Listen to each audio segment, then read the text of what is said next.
This movie uses lots of different locations. Tell us about those locations. Were they fairly close? How did you come about them? How did you research where to film? I wrote the script and left it to one side because if I couldn't find the right location, I wasn't going to make the film. I love Dorset, Hampshire and the New Forest, and I had quite a few locations in mind for my story, and I found a couple of potential properties for the character of Vanessa quite quickly. However, being in full-time employment meant that I'd only got a few hours spare for my hobby in the evenings and at weekends, so it literally took me years to find suitable homes for the main characters. My son Brett worked for a charity called Moviola that's still running today, doing a fantastic job providing a cinema experience to remote locations in 4 counties here in the south. And whenever possible, I'd go with him in the evenings and sometimes on the weekends as well. I'd help set up, just as you see Woody do in the film. But if I'd already seen that particular movie, bang, I'd be out the door with my camera and a notebook and I'd be searching for locations. And I'd been to one particular village in Hampshire several times, but I'd always been there in the dark. So when I eventually explored in daylight, I discovered the ideal location. A lovely old manor house, and right next to it was a church with a cemetery and access via a private gate. To the rear was an orchard with acres of adjoining woodland, and there was also a former coach house on the same plot. It was almost a perfect match for my script, and I couldn't believe it. I learned that the property belonged to a gentleman called Eric, but he mainly worked abroad and he was very rarely at home. So I wrote a letter off with details about my project and I posted it, and lo and behold, I got a reply. Luckily for me, Eric had moved back to Hampshire and he invited me to go and see him. I just appealed to his good nature, said, look, we have absolutely no money to make this film, but I'd really dearly love to shoot on your property. And he gave me his blessing to proceed. So I was absolutely thrilled.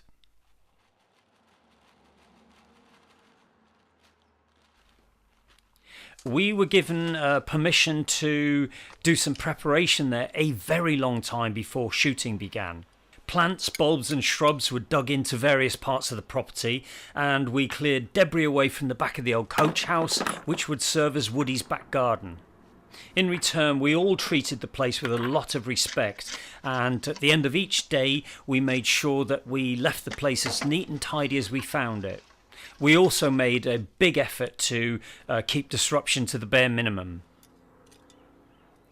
Out in the front garden, we replaced an old dilapidated summer house with a brand new version, and the only stipulation was that we had to paint it a certain colour, and that kind of suited us anyway.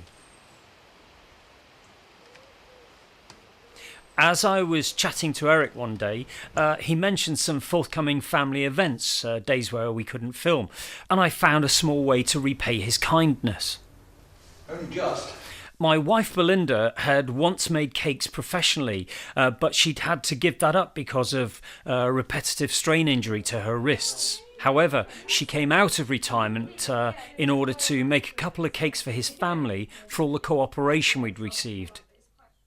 Incidentally, the manor, like the church next door, was a rebuild on older foundations. The original estate was vast, and I was shown a list of all the previous freehold owners, and that included several kings. But down through the centuries, of course, like so many other properties, it was sold off piece by piece.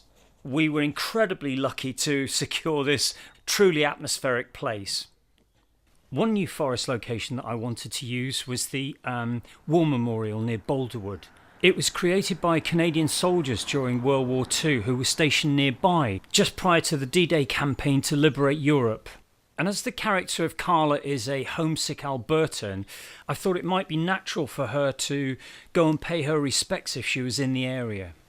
So, although it took a long time, I finally got my location sorted out, and that was a daunting prospect because then it was all real. I had to go ahead with the project. And I was proud to shoot in this area, which has some of the most unspoilt and beautiful scenery in the whole of England.